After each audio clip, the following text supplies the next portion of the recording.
Musrenbang RKPD tahun 2023, kali ini digelar di Kecamatan Angkinang yang dibuka secara resmi oleh Bupati Hulu Sungai Selatan Haji Ahmad Fikri, yang bertempat di Gedung Serbaguna Kecamatan Angkinang, pada Senin 14 Februari 2022. Sebelum dibukanya Musrenbang, Bupati HSS terlebih dahulu menyerahkan penghargaan lunas pajak bumi dan bangunan kepada beberapa desa di Kecamatan Angkinang.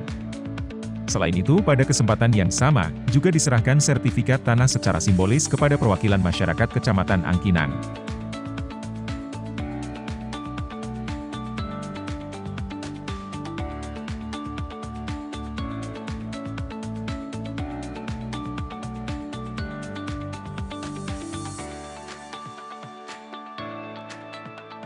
Mengawali kegiatan Musrenbang, dalam laporannya PLT Camat Angkinang Sabila Rasyad berharap, usulan-usulan yang disampaikan hari ini dapat diakomodir dengan ketersediaan dan kemampuan anggaran yang ada dan selaras dengan kebijakan pemerintah yang tertuang dalam RPJMD.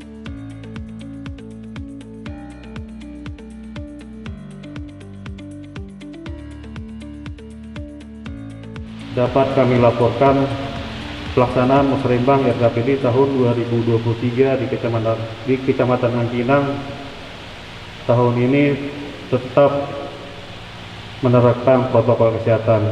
Peserta yang hadir wajib memakai masker, menjaga jarak, dan tersedianya sarana untuk mencuci tangan pakai sabun.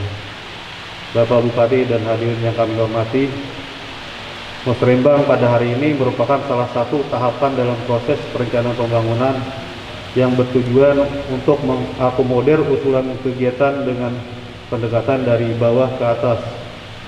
Musrenbang tingkat kecamatan merupakan tahapan Musrenbang kedua setelah sebelumnya dilaksanakan Musrenbang pada tingkat desa. Musrenbang kecamatan hari ini dihadiri oleh para kepala desa, ketua BPD, tokoh masyarakat, tokoh agama, dan berbagai stakeholder yang terkait dengan pelaksanaan pembangunan di tingkat kecamatan. Adapun dalam Musrenbang kecamatan ini telah disusun skala prioritas untuk tahun anggaran 2023 berdasarkan aspirasi masyarakat yang disampaikan melalui musyawarah di tingkat desa. Dapat kami informasikan bahwa total usulan secara keseluruhan yang termuat dalam usulan daftar panjang Kecamatan Angkinang berjumlah 126 usulan. Dan ini terdiri usulan dari 11 desa di Kecamatan Angkinang. Selanjutnya pada pelaksanaan Musrenbang yang dilaksanakan pada tanggal 10 Januari 2022 bertempat di Aula Kecamatan Angkinang telah mengerucut menjadi 44 usulan yang termuat dalam usulan daftar pendek Kecamatan Angkinang. Dengan harapan usulan-usulan yang disampaikan pada hari ini dapat diakomodir dengan ketersediaan dan kemampuan anggaran yang ada dan selaras dengan kebijakan pemerintah yang tertuang dalam RPJMD. Sementara itu, dalam sambutannya Bupati HSS menyampaikan bahwa semua usulan masyarakat menjadi perhatian pemerintah daerah, dan tentu perlu juga diingat bahwa tidak semua usulan bisa terakomodir, sangat tergantung dengan kemampuan keuangan daerah.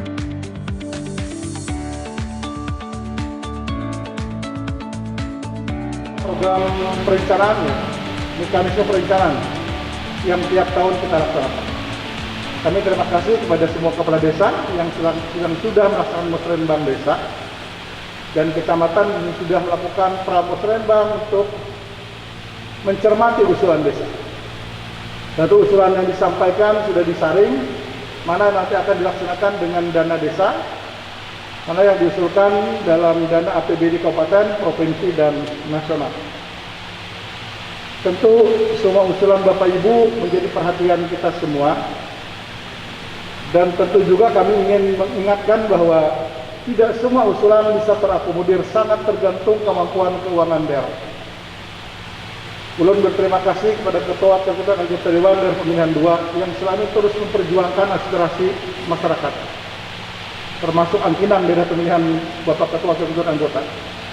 Cuma persoalannya begitu beliau keras memperjuangkan aspirasi masyarakat, bertemu dengan kami menjodorkan kemampuan keuangan daerah.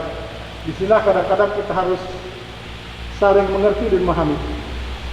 antara aspirasi masyarakat dengan kemampuan keuangan daerah. Tentu keuangan daerah kita sangat tergantung juga dari bantuan pemerintah pusat, sehingga tentu apabila pemerintah pusat dananya banyak bisa dikirim ke daerah, tapi apabila dana pusat seret juga akan terbatas, termasuk dana desa. Bisa bertambah, bisa berkurang sesuai kemampuan keuangan. Jadi Pian patut bersyukur dan berterima kasih kepada Ketua Dewan Daerah Pemilihan II yang sangat keras berjuang untuk memastikan usulan masyarakat bisa diakomodir. Cuman persoalannya sekali kami katakan, kami harus berdiskusi juga, kemampuan keuangan di daerah kita sangat terbatas. Salah satu cara agar keuangan kita bisa kembali baik, tadi saya katakan COVID kita hentikan sehingga dana-dana yang selama ini disiapkan untuk COVID bisa kembali kita gunakan untuk pembangunan di daerah.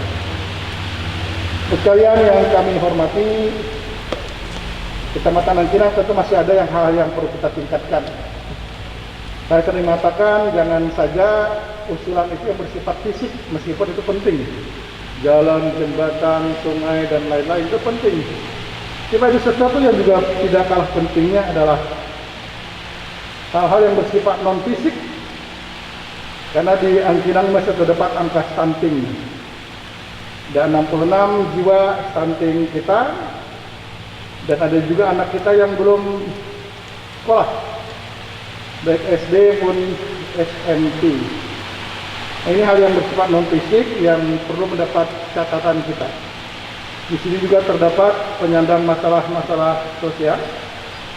Di sini juga adanya lahan pertanian pangan berkelanjutan.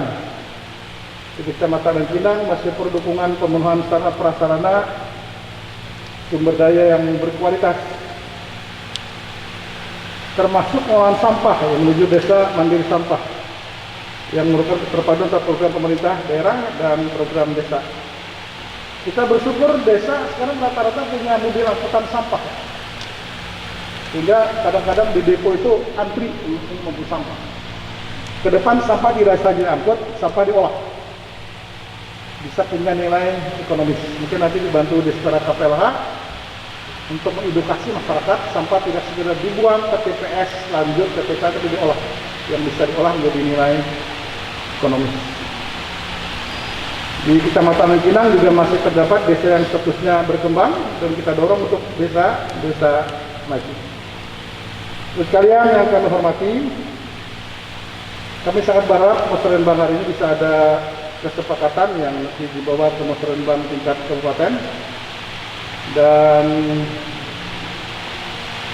kami mohon maaf seandainya dalam tanda petik usulan Pian dalam musrenbang atau nanti diperjuangkan kawan-kawan DPRD sangat terbatas kemampuan keuangan daerah sehingga tidak semua bisa diakomodir. Tapi insya Allah kita juga akan terus berjuang mencari sumber-sumber pendanaan, termasuk dukungan kawan-kawan DPRD mempunyai link memungkinkan di pusat untuk bisa kita menarik dana pusat untuk pembangunan daerah kita.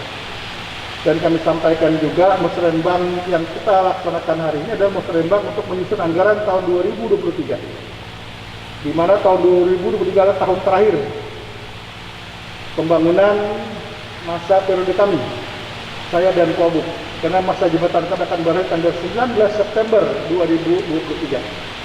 Saya mohon juga semua program itu disinkronkan dengan target RPJMD, karena RPJMD adalah produk bersama antara eksekutif legislatif dalam bentuk peraturan daerah, sehingga perlu kita amankan. Sehingga tanggal 19 September berakhir jabatan kami akan melaporkan kepada Ketua Anggota DPRD. Ini yang kami laksanakan selama 5 tahun program RPJMD. Baik capaian secara kuantitatif maupun capaian secara kualitatif. Tapi yang lebih penting adalah pembangunan bisa dirasakan manfaatnya oleh masyarakat. Yang bisa kami sampaikan selamat bermusrenbang dengan mengucapkan Bismillahirrahmanirrahim. Kegiatan musrenbang LKPD Kecamatan Angkinang hari Senin tanggal 11 Februari. Tanggal 14 Februari. Masa mundur kami. Hari Senin tanggal 14 Februari 2002 saya nyatakan resmi dimulai. Sekian, terima kasih. Wabillahi taufiq wal hidayah. Wassalamualaikum warahmatullahi wabarakatuh.